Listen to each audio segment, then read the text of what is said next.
I'd like to welcome to the show Kevin Williamson, my distinguished colleague, writer in residence here at the Competitive Enterprise Institute. He's also national correspondent for The Dispatch and the author of several books, including Big White Ghetto, Dead Broke, Stone Cold Stupid, and High on Rage in the Dank Woolly Wilds of the Real America, one of the finest long subtitles of all time, and The Smallest Minority, Independent Thinking in the Age of Mob Politics. Welcome to Free the Economy, Kevin. Thanks. So that was kind of a high-pitched thanks there. That came out a little weird. That is, no, it sounds good. You cover a lot of territory in the Dispatch column, and I encourage everyone listening to and watching to go out and peruse those archives on the Dispatch. There's one column recently that I'd like to talk about, and that's the one from July titled "Clear but False: The Impossibility of Perfect Policy," and it contains a great insight, I think, that I've talked about before, and that I'll try to summarize this, and you can critique the summary. That the ideal amount of any bad thing is not zero. What does that mean? Well, I started writing about this in the context of food waste in restaurants. There was a sign. You see them at Starbucks, you see them at restaurants, and it usually says something like the battle against hunger begins here. And it's about not wasting food. But of course, people aren't hungry because of food waste at restaurants. People are hungry for other reasons, some of them economic, some of them non-economic. And with credit to my friend and colleague, Jonah Goldberg, who was the one who introduced me to this, the idea of clear but false ideas, which was a phrase associated with a political economist called Erich von Knut-Levin, which is a fun name to say. This is the idea that there are things that seem obviously and transparently true that just aren't once you look into them a little bit. And I have a thing I can't repeat here, but I call Williamson's first law, which is that everything in life is really obvious, provided you don't know profanity-deleted thing about it. This is an example of one of those things. So the ideal amount of waste in food waste in a restaurant isn't zero because the cost of getting waste down that low would exceed by a very, very large margin how much you saved. So you reduce waste in a business or a restaurant or any other kind of enterprise up to the point where it costs you $1 to reduce waste by $1. When it starts costing you $10 to reduce waste by $1, then you don't do it anymore because it doesn't make any sense. And there are lots of things that we're all against because they are undesirable or morally abhorrent or socially destructive, that the ideal amount of or I guess the optimal amount would be a better way of saying the ideal amount's a different thing. Assuming there could be some sort of supernatural intervention, we'd like to take all these things to zero, but the optimal amount from a policy point of view is not zero. So, for instance, and the reason for that is because the things you would have to do to radically reduce these things would be undesirable in and of themselves. So I use the example of child abuse, for example. We all hate child abuse. Child abuse is awful. But if you start thinking about, well, what could we do to actually really radically reduce it? Well, we could put cameras in people's homes, but we don't want to do that. We don't want to convert all of society into a surveillance state, even though we're against this thing. In our politics, we end up with this dumb conversation where someone will propose something that's radical and stupid often, and then when you are against it, they'll say, "Well, you must be in favor of child abuse, or pornography, or drug abuse, or whatever." And you try to explain to them, "No, I'm not in favor of that thing, but the thing you've prescribed to reduce the problem is not worth doing because it's not worth the trade-off." Mm-hmm. And you can do this with. We tried to do it for years with drugs. Drug addiction is a serious thing, and it is something that just ruins people's lives.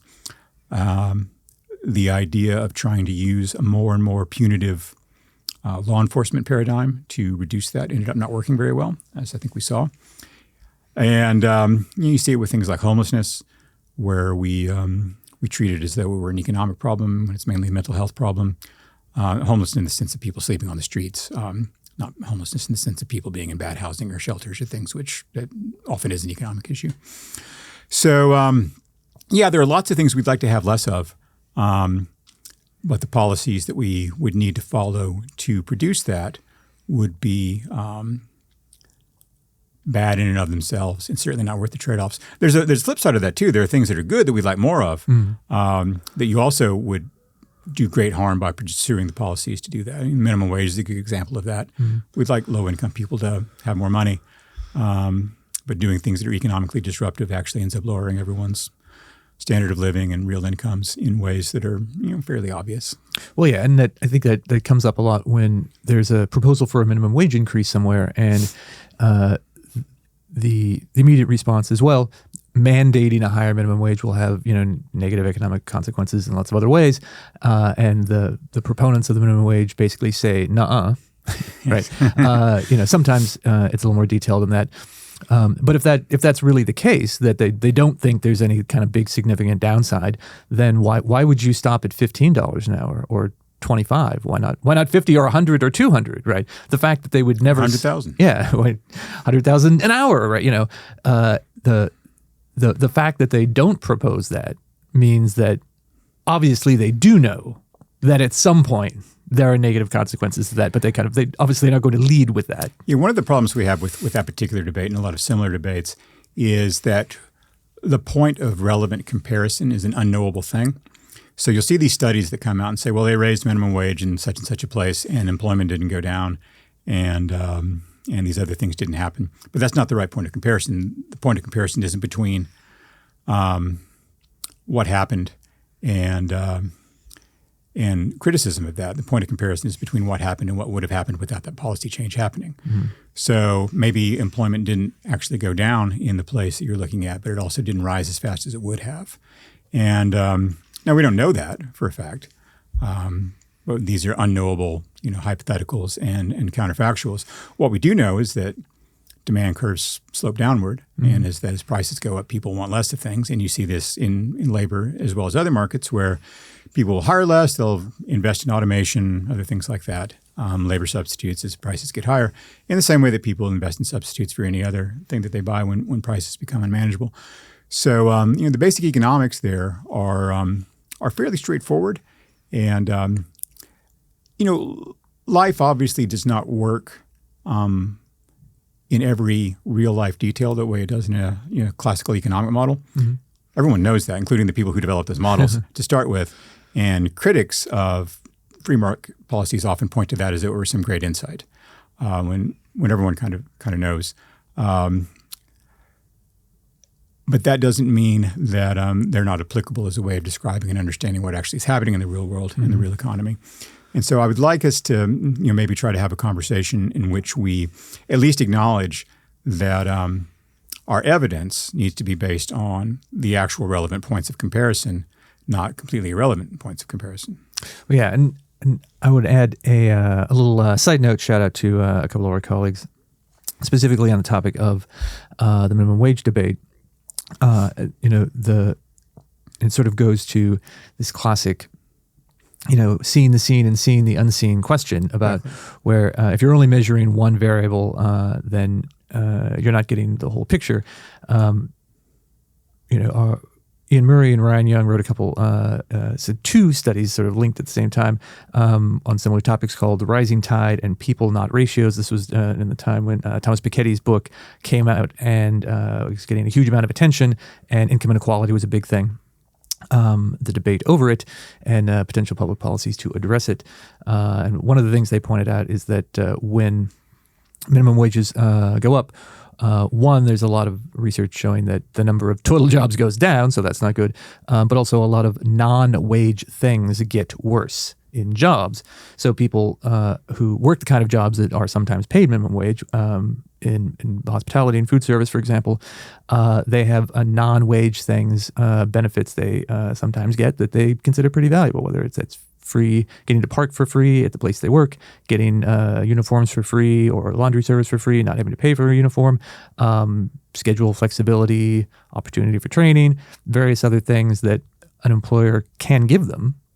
But if they're forced to pay everyone more, they're less likely to get those things. And those things might be actually preferable than an extra 15 cents an hour. That I thought, I've quoted that many times over the years since those policies, those papers were published. It's a broader issue in some ways in that, in a complex modern economy, it's really, really very difficult to say where particular costs fall, whether you're talking about labor costs or taxes or regulatory compliance costs. I like to use the example of Walmart sometimes where there'll be some regulation or tax or something that's proposed, And people talking about it say, well, Walmart's just going to pass those prices on, those costs on to the consumers. Well, that's not actually true. There are a lot of companies out there, and Walmart is one of them, who have very, very price-sensitive shoppers. And Walmart can't just set prices wherever it wants to. It's got competition, and people will go other places. But if you're a vendor and you sell products at Walmart, and Walmart's responsible for 80% of your sales, which is true for a lot of companies, Walmart's got a lot of power in that relationship. So it may not be, passing on prices to people shopping at Walmart, but it may be passing on prices to people who are selling products at Walmart. And those, in turn, get passed on at least part to the shareholders in those companies or their employees or people they do business with. So costs get spread around in lots of ways. I often think that the best way to think about this or to look at it, although, again, it's not really something you can measure exactly, would be just to look at the total kind of deadweight loss isn't exactly the right term for it, but the total aggregate of capital misallocation caused by all these things put together would give you a good idea of what the footprint of government looks like in the economy, rather than saying, well, Walmart paid X number of dollars in taxes this year and X plus last year and X minus the year before that, which tells you some things, and the directional moves tell you some things, but they don't tell you as much as you think they do. And so when you raise the minimum wage for people working at Burger King, and I used to work at Burger King. It was a great place to work, by the way. Far from the worst job I've ever had in my life. Was that across the street from the McDonald's where Kamala Harris worked? No, this was in Lubbock, Texas, on University Avenue. It was across the street from a cowboy bar, one of these great big dance halls. And so 3 o'clock in the morning, after the bar closed down and everyone gets turned out, the people who show up at Burger King at that hour are not happy because they're the ones that didn't have something better to do when the bar closed down, and they're not a happy bunch of people. But it was a good job, and but if you raise wages up for Burger King workers, those costs are going to get spread around in different kinds of ways. And maybe it's not because the price of a Whopper goes up, because again, Burger King's got a lot of competition, including McDonald's, but Wendy's and food at home, and there's all sorts of alternatives to going to Burger King. But Burger King is also a company that's got investors and people who own those franchises and those sorts of things. And those people have other sorts of employees. They often have other sorts of businesses. The guy I worked for owned a bunch of different fast food franchises and some other businesses on top of that. And if he had to pay me 7 times what he was paying me or 8 times what he was paying me, no doubt that someone would end up getting a smaller paycheck somewhere along the line to make that happen. Incidentally, they didn't pay me minimum wage. People, I've never had a minimum wage job in my life. I've worked at Burger King. I've worked at 7-Eleven. I've had all sorts of very modest jobs. No one has ever paid me minimum wage. There is actually interesting survey research on this, which is that people wildly overestimate the percentage of Americans who do earn the minimum wage. It's actually pretty small, even among younger workers, even among workers in the industries where people most expect the minimum wage to be prevalent. And certainly if you can keep a job like that for more than a month or two, it's really hard. I wrote a whole long piece about this one time. It's really hard for fast food restaurants, as an example, to find good help. And their number one expense in most cases is labor. It's not food. Because their food inputs are often not all that great. A whole long story along those lines. I can tell you that Burger King used to have beef delivered to the store that was, the USDA grades beef. It's like grade A, grade B, or whatever. Ours came in marked fit for human consumption. Technically consumable. Technically not garbage, but so labor is a huge cost for them, and they will invest a lot when they've got good people. I'd been there for a couple of months, and they offered me a much more senior position and a good size raise and all that. And it's like, I don't have a driver's license, guys. I'm 15 years old, or 16, or however old I was. I think it was 15.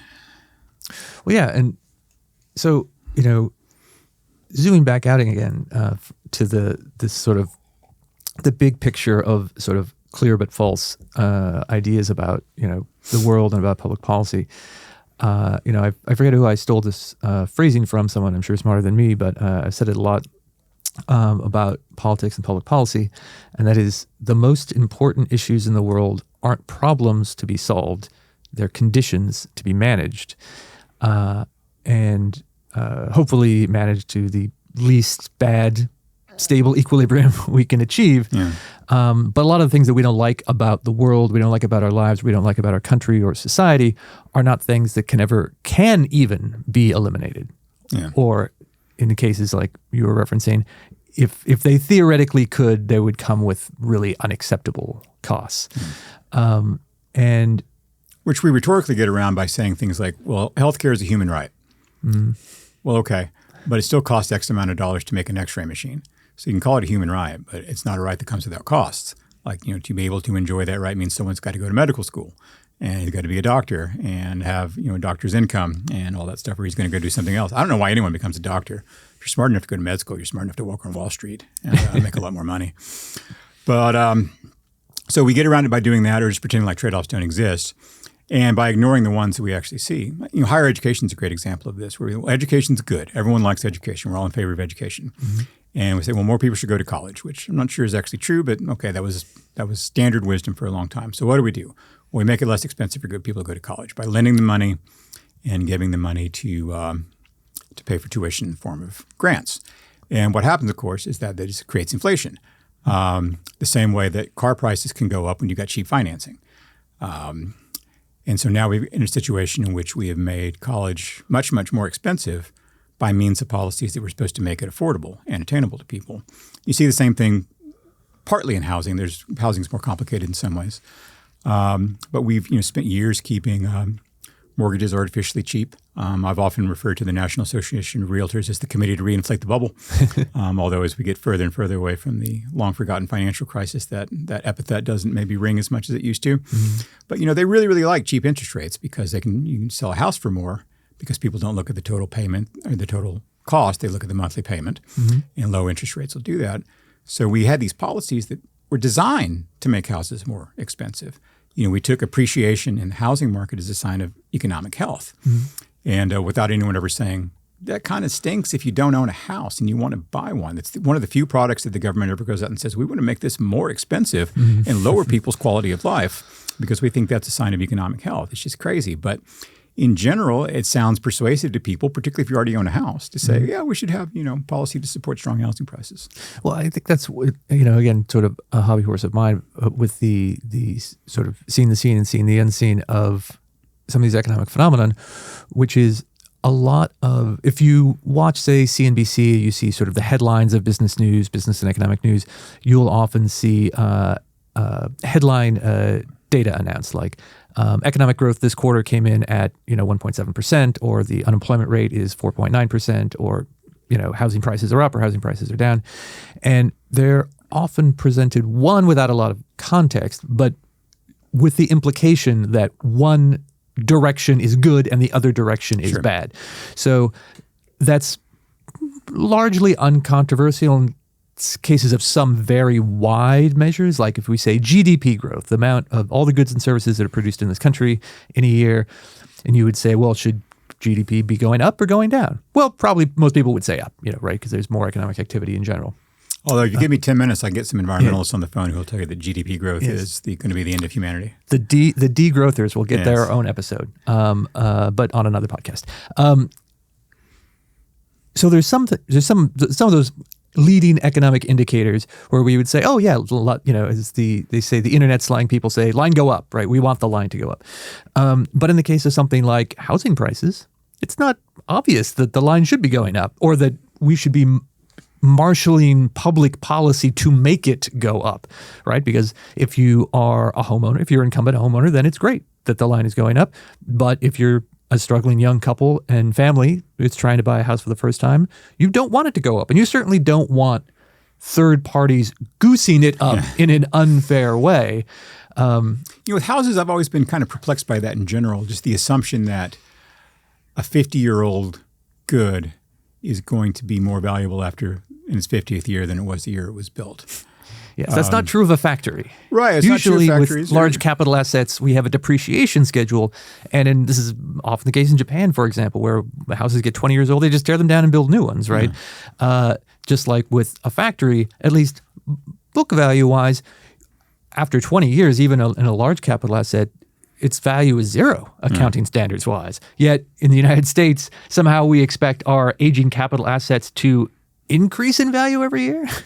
Yeah, and in real value too, and beyond inflation. I could maybe almost even understand if people thought that, given certain constraints, that per square foot a house would keep up with inflation. although I think even that maybe is a weirdly optimistic assumption. But the idea that a house is going to be worth more after 50 years of a maniac like me living in it and tearing the walls out than it was the day I moved into it there's no obvious economic reason for it. And we don't assume that about almost anything else. It's not like, a share of Procter & Gamble stock where, Procter & Gamble's expanding its business, so you expect the share to go up. But a house is just, some stuff on a piece of land. And time is hard on things like that, Mm-hmm. I've been to Rome. I've seen what happens to buildings if you leave them alone for long enough. They fall apart. They become very picturesque. Yes. But you can't live in them. It reminds me of a friend of mine who once described his theory about moving into a new apartment as saying, well, I just assume that I'm not getting my security deposit back. Pretty safe assumption. That was the way he lived in his apartments. So, the question is, we've got a lot of sort of like flawed views of public policy, flawed for some of the ways we've just discussed. And the question is, well, why are they so flawed, right? If it's so obvious to us that they're bad, why is it not obvious to other people? One of these is that people have emotional commitments to the bad policy, right? Because they, even though the policy might be bad or it might be overly aggressive, they are in favor of the thing that they're trying to get rid of, right? They're in favor of getting rid of the bad thing, mm-hmm. right? So that they're bad things are bad. The analysis does not go beyond that. So, on one level, you can say, well, we want to get child abuse down to zero, but upon sober reflection, we don't want to have to put 24-hour security cameras in every single private home, so we're not going to go that far. But the other question with some of these other policies, though, is the thing that we're trying to minimize even a thing to be minimized in the first place, sure. right? Murder, yes, we want to minimize that, right? Child abuse, we want to minimize. But what about imports of affordable goods? So we have the case of our Kevin Bingo card. Previous podcast guest, Scott Linscomb, from episode 24. He has come up with a great phrase, which is available on T-shirts and I believe coffee mugs. His analysis of tariff regimes in general is that tariffs not only impose immense economic costs, but also fail to achieve their primary policy aims and foster political dysfunction along the way. That's kind of a long to be a catchy phrase, but among economic policy nerds, that's what goes for catchy. So the insight there he writes a good column, but I wouldn't say that it's full of literary fire. So the question is not, can we deal with the collateral damage in order to get the good thing on the other side of this policy? The question is there even a good thing on the other side of the policy in the first place? Yeah, that one I always just find perplexing. And I would like to put these people in a time machine and take them back to, the Roman Empire or Tudor England and introduce them to some emperor or king or other monarch who invested 75% of his kingdom's assets in keeping trade routes open. And have a conversation with that emperor and say, we've got this problem in our country, and our problem is this. All the nations of the world take all their best stuff, all their best products, the thing they're really good at, and they bring it to our country at their own expense, and they lay it down on our shores at the feet of our people. And our problem is we don't think they charge us enough money. That's crazy. Mm-hmm. That's just crazy talk. I understand competition. People complain about competition a lot. And I'll sometimes hear from people, you don't understand what it's like to compete in a cutthroat market. I write for a living. I compete with every word on the internet in the world's most unregulated environment. Mm-hmm. You don't have to get a license to do what I do. You don't have to even register as a company. I compete directly with writers and, similar sorts of entertainers from all over the world, everyone who has an internet connection. I understand competition, and it's been hard. Being a syndicated columnist in the 1970s was great. You flew first class, you made a lot of money, you're on television on Sundays. It was terrific. Different market now. So I understand specific losses. If I'm a guy who owns a steel mill and there's a steel mill in some other country where they've got fewer environmental regulations or lower labor costs or things like that, then it's going to be hard for me to compete with them. Okay. I hate to sound callous about this, but I don't care very much. There are things I'm not good at and can't make a living doing. There are things that other people do better than I do that I might want to do that I can't do because I'm not that good at it. And, if your business requires a government policy of artificially lowering the standard of living of your fellow citizens in order for your business to thrive, you don't have a real business anymore. What you have is a very specific welfare program, the administration of which is being disguised as trade policy. Well, yeah, and I think the one aspect of this is what are these policy effects going to be now and into the immediate future, and what is the kind of ethical balance, like you just pointed out, right? If in order to protect your business, you have to lower my and everyone else's standard of living incrementally, then that basically is an elaborate welfare program and not economic development. But also over the long term, a tariff protection regime also makes domestic producers less productive, right? And so the analogy is sort of, I feel like, when I was growing up in the 80s, the 90s, there were a lot of great sports movies, kids sports movies, whether it's the Sandlot or the Mighty Ducks or, the Bad News Bears. There were a lot of stories about sports teams that were not that great and they kind of stunk. But they really worked at it, and eventually they were able to beat the snobby rich kids from the other side of the lake. I think what the tariff regime teaches us is to say, you know what, you shouldn't practice, right? Because those kids on the other side of that lake, they have advantages that you don't have. And it's unfair. And so we're just going to either boycott the league or we're going to spot you guys, you loser kids, 10 points for every game. And we're somehow influential enough that we think we can get away with that. Is that the right way to go about things? Well, no, of course not. That would be a crazy way to approach it. What you need is an inspirational montage where you do a lot of practicing and you get better.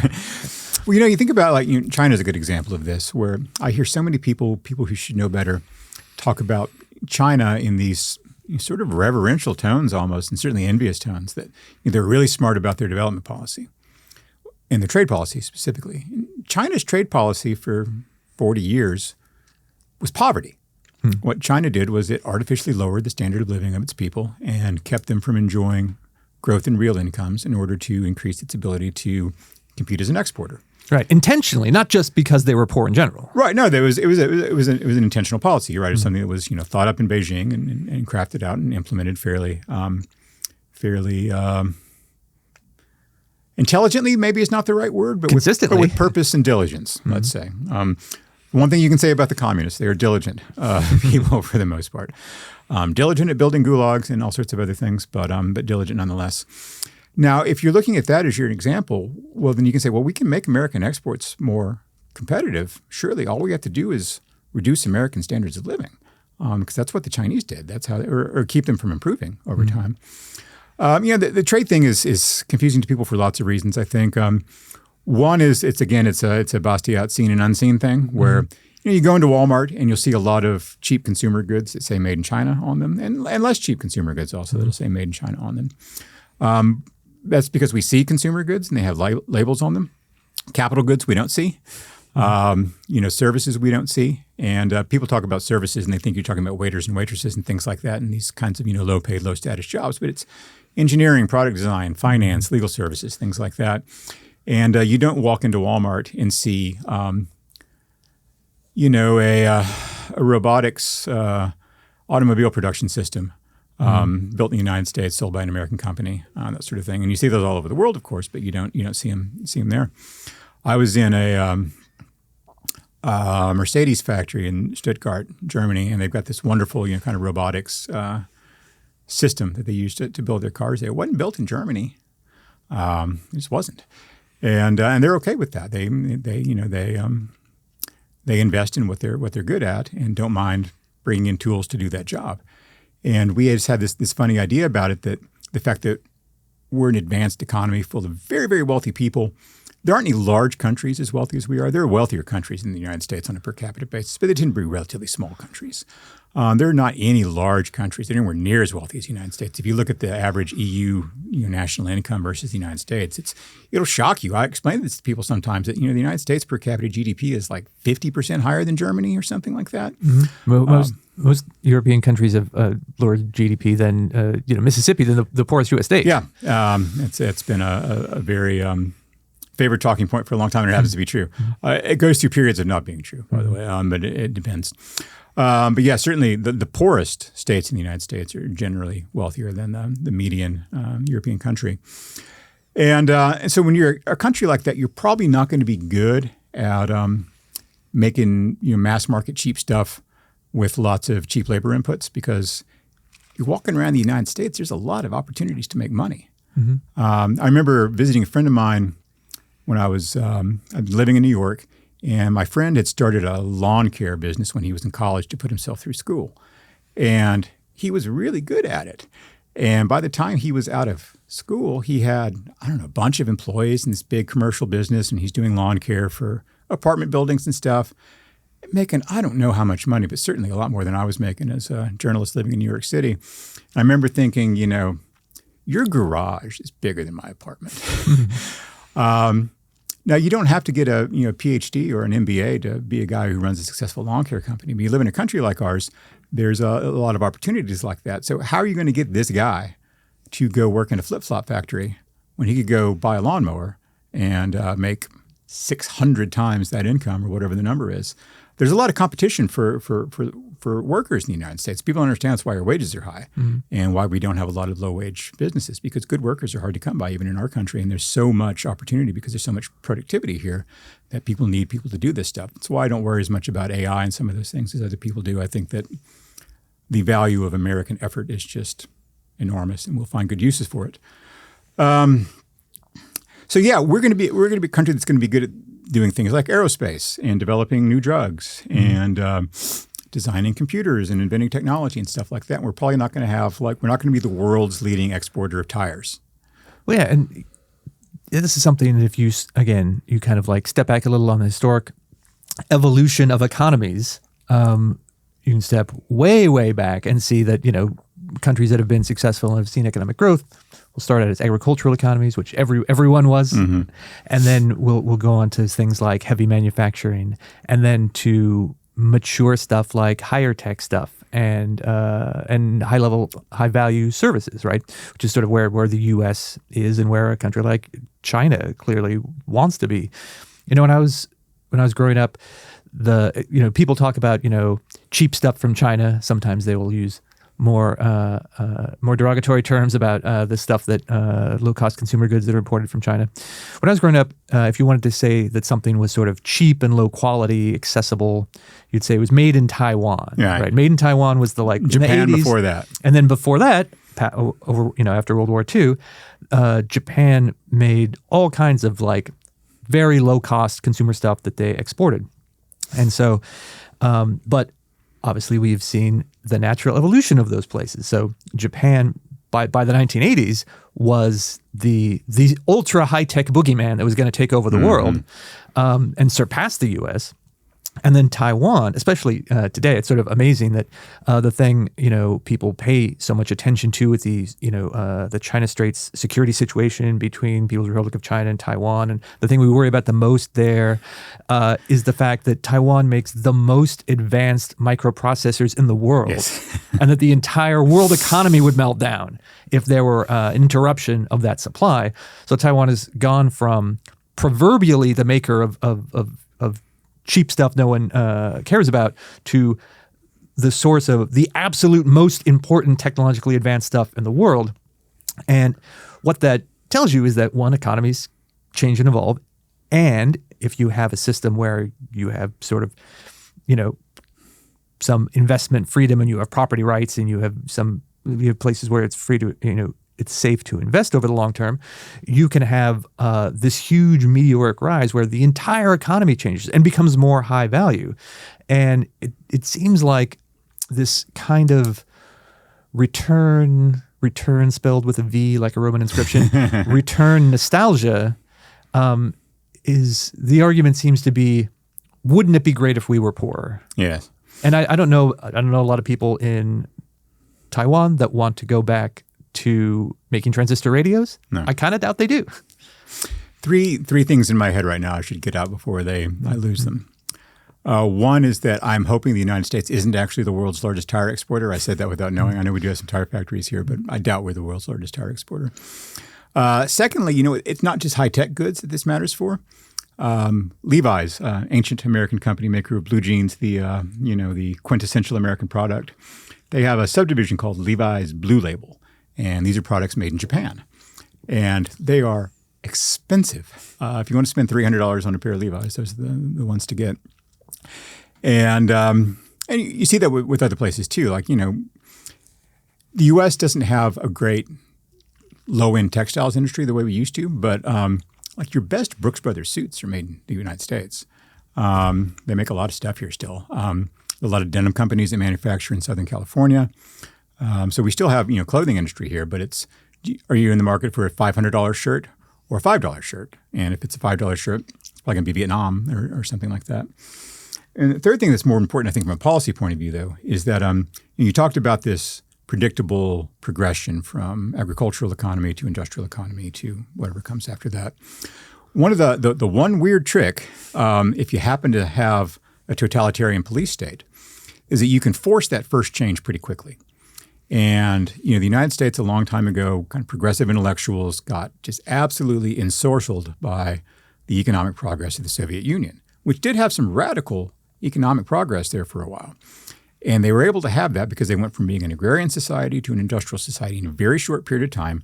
And they did that by marching people out with guns and saying, this is going to happen. And if you don't get with the program, we're going to stick bayonets in you and your family. And welcome to the factory. And China underwent a similar thing at a historically more opportune time, where they went through a radical economic transformation from a largely agrarian society to a largely industrial one. And they happened to do so at a time when the costs of shipping and other aspects of international trade were falling radically, so they were able to benefit from it even more than the Soviets were. The thing about that is there's two problems with that as an industrial policy. Well, three. One is you've got to start off really, really poor.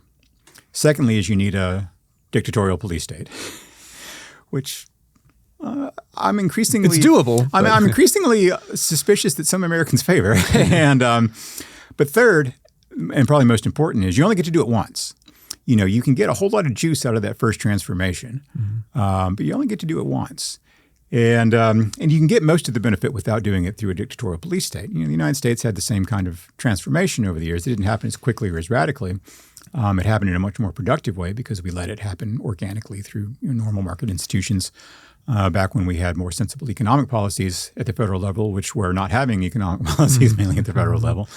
We had some, but we had a pretty laissez-faire touch back then. So people who look at what happened in China and say, well, why can't we do something more like that so we have more manufacturing jobs?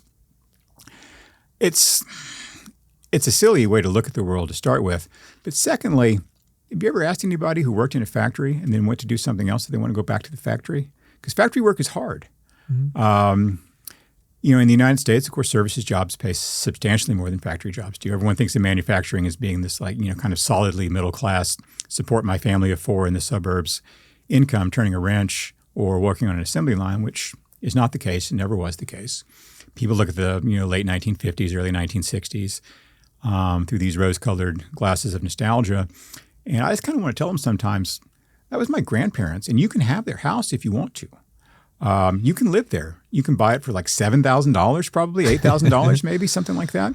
There are all parts of this country where you can go and have that really, really great 1955 standard of living on less money than you would make working at 7-Eleven. The thing about 1955 was people were really, really poor then by our current standards. And it's not what you want to go back to. So, nostalgia is always distortive, and it's always a bad basis for policy. But nostalgia to the point where you don't even understand what the actual material conditions of life were like at that point is just, it's indefensible. We should be smarter than that. Well, yeah, and I think we can sort of tie this up here a little bit with this last angle, which I sort of alluded to before, which is that people have a theoretically good goal in mind with some of these policy proposals that we're critiquing, but their judgment about that is clouded by emotional affinities that don't have anything to do with economics or facts necessarily. Yeah. Right. And so part of that is just rose-colored nostalgia that kind of distorts our view of the past, where we have,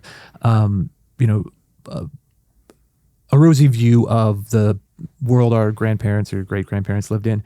I know some of this nostalgia talks about like the world our grandparents lived in, and then there'll be like a picture of like a covered wagon. And they're like, your grandparents were living in like the 70s. They were like dancing disco. They were not crossing the prairie. But supposedly, earlier age. But the sort of other conflict is that there are people who would say like, well, it's not all about GDP. We shouldn't be so worried about that. We should be worried about community and values and virtue. And the world I want to go back to was more virtuous. Mm-hmm. If you looked at, and this is something that pollsters and researchers look at all the time, what percentage of the American public goes to church every week? It was higher in 1955 than it is today. Shocked. What about family formation? What about marriage rates? What about these other things? And so those people who say, "Oh, well, I want to return," we want to return to this early era in American society. I want to return to those things. Like they don't want to live in your grandparents' house. They don't want to live in the Detroit house that's now for sale for $7,000, $25. But they want this other stuff, the other sort of cultural flourishing stuff, which I totally understand. I would like to live in a flourishing civil culture with lots of virtue as well. I'm just skeptical that tariffs and central planning will bring us those things. Yeah, well, I'm a big believer in economic solutions to economic problems, and there aren't very many economic solutions to non-economic problems. I mean, non-economic problems have economic solutions to the extent that being wealthier makes everything easier. But it's not a panacea for all sorts of decline that we've seen over time. I don't see the economic policies that people put forward as a way to get back to this, better community, more virtuous civil life. I'm open to policy approaches to that if you've got a good one. But right now, the big one's a national sales tax, which is what a tariff is. Mm-hmm. And we're going to make people more virtuous by putting taxes on industrial inputs that we need to make our manufactured goods, because we think that somehow the Canadians are getting over on us because they're nefarious and you can't trust Canadians, and they're selling us lumber that's too cheap, and other people are providing us with tin cans, mm-hmm. my man, at very, very low prices, and that's somehow destroying life in eastern Kentucky or rural Ohio or whatever, which just isn't the case. The thing about the covered wagons is, I was born in 1972. I was well past the covered wagon era, but I did grow up in a place in the Texas Panhandle where we were probably closer to that in some ways than you are if you lived in Boston or someplace like that. And I don't know if anyone knows what a half dugout is. I like to bring this up sometimes. So the earliest settlers in the town I grew up in, a lot of them did these things called half dugouts. A half dugout's a hole in the ground that you basically try to cover up with something like a thatched roof made out of local grasses. And the reason they dug holes and lived in the holes is because they were way out in the middle of nowhere where there was no globalization and no trade and also no trees, which is an inconvenient part about that part of the world. And so you couldn't chop down trees and make yourself a log cabin because the trees were all, in Missouri or wherever the closest, major forest was. I guess East Texas had pretty good pine forest still at that point. So if you want to look at, what life is really like with those sorts of policies in place, this sort of autarky, I'm not sure they had a great sense of community. Places like, Abilene, Kansas had just a crazy murder rate back when it was a cow town, and it was, all cowboys and cattle drives and things like that. Prostitution was a huge business in the West and in the frontier. So was drugs. Mm-hmm. All this stuff. So, the idea that the 18th, 19th, early 20th century were much more virtuous in some ways, I think is maybe not entirely consistent with the data. Although I do take the point about things like family formation, church attendance. I don't think those are things that really come primarily from economic inputs, although there's certainly economic aspects to them. But if you look at, say, the enormous spike in divorces that starts in the late 60s, goes through the 70s, and takes off really in the 80s in a big way, and then starts to top out toward the end of that decade, that wasn't being driven by any economic changes. I mean, we saw very, very high divorce rates during some of the best economic periods in our history. We saw lots of divorce because we had laws that were changed that made it easier to get divorced, and we had social pressures that were relieved that used to make that sort of thing. There was a great deal of stigma attached to it, and then it wasn't. Mm-hmm. And I've actually gone back and looked at some magazine covers and stuff from the 70s, and there's this sort of like very pro-divorce lifestyle stuff. Mm-hmm. It's like, how to plan your first, bachelor party and that sort of thing, or, the divorced ladies dinner party guide and that kind of stuff. There's a bit of, glamorization of that kind of stuff. And we really wrecked just, generations worth of families, two generations at least. And then in retrospect, and then after that, we started having these moral panics about things like, the satanic abuse stuff, the daycares, and all these other made-up things. There were clearly just people sort of psychologically laundering the guilt they felt over what they'd done in the 25 to 30 years before that to the American family. I would like for that not to have happened. And I bet if you asked Ronald Reagan, who signed the nation's first no-fault divorce law, also the first law legalizing abortion, as you probably know, into law as governor of California. If he regretted any of that, he probably would have told you he had. But none of this was driven by cheap goods from Japan, as we were talking about back then, or cheap goods from Taiwan, or changes in the nature of the international steel market, or trade in automobiles, or any of that kind of stuff. If anything, those things probably alleviated some of the suffering that was caused by the social disruption that we inflicted on ourselves, because at least food prices were declining and things like that, so people weren't going to be hungry as they were, being raised in families who were apart from their fathers and that kind of thing. So, wealth does make some kinds of social decline easier to manage, I think, but it doesn't fix it.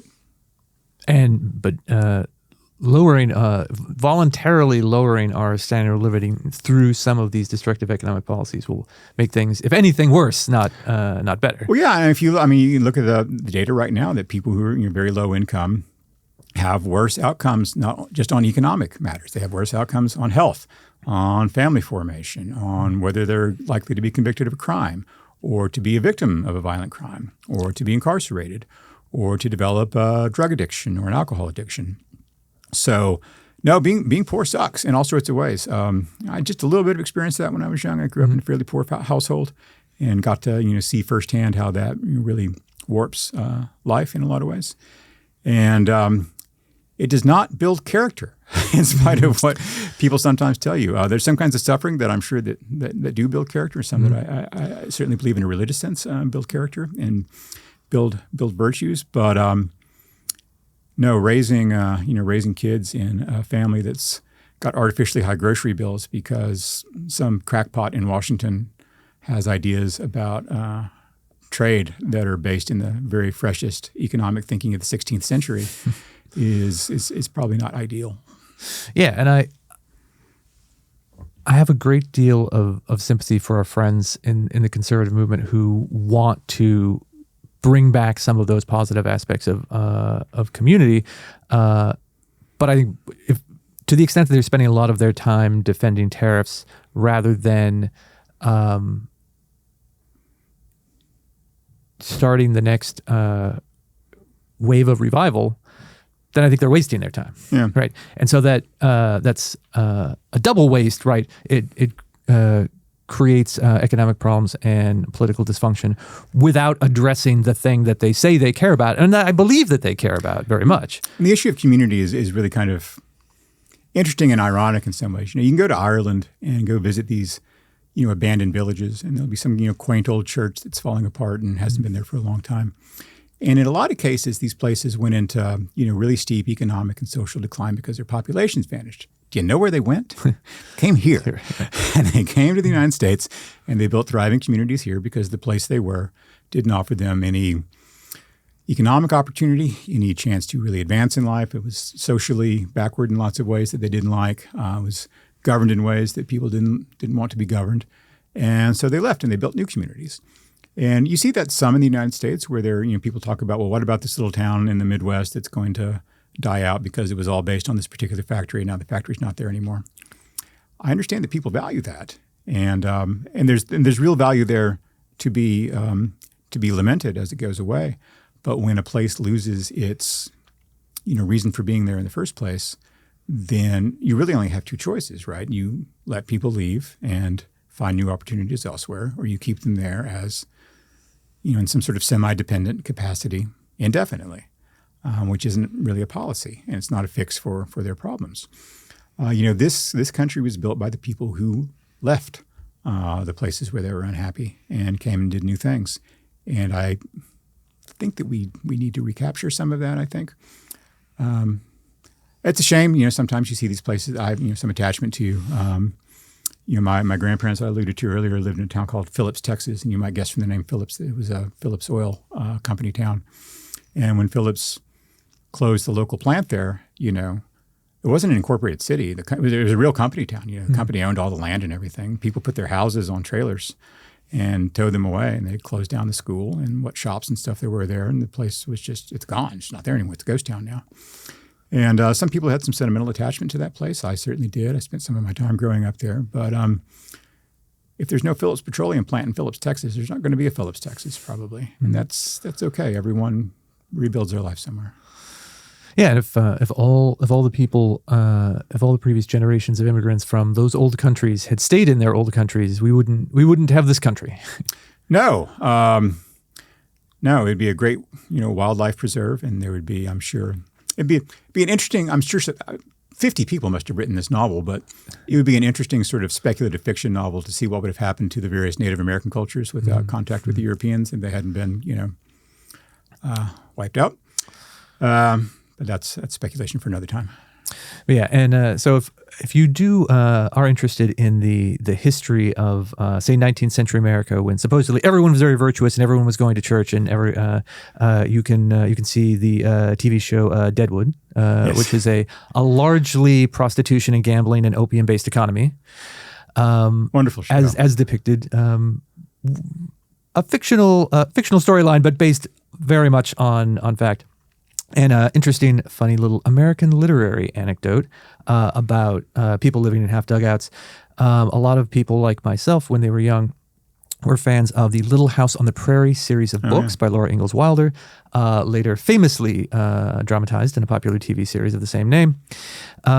One of those books, there's a series of several of them, that documents the family moving from the woods in Wisconsin, where they did live in a log cabin. House in the Little Woods. To on the shores of Plum Creek, where they lived in exactly the sort of hole in the ground that you described, for real, which I think is fascinating. At one point, one of their oxen puts its hoof through the sod roof of their house, which is, again, a hole in the ground. And I rather suspect that some of those details are what helped Rose Wilder Lane, her daughter, become the sort of wild radical libertarian that yes, she was in life, because she knew what actual real poverty looked like. All right. Well, we'll have to wrap it up there. This has been a wide-ranging conversation and a fascinating one. We could clearly go on for several more hours. But in the interest of listener sanity, we'll wrap up. But before we go, obviously, fans of Free the Economy, this show, will no doubt be fans of another show, How the World Works. Yeah. What's that show about, Kevin? So that is a podcast that I do once a month here for CEI, and I have people come in and talk about their jobs. Sometimes people with jobs like ours, sometimes people with different kinds of jobs. We've had a lady who owns the bakery downstairs from us, who was a Foreign Service officer before she decided she wanted to make what apparently are Washington's best croissants.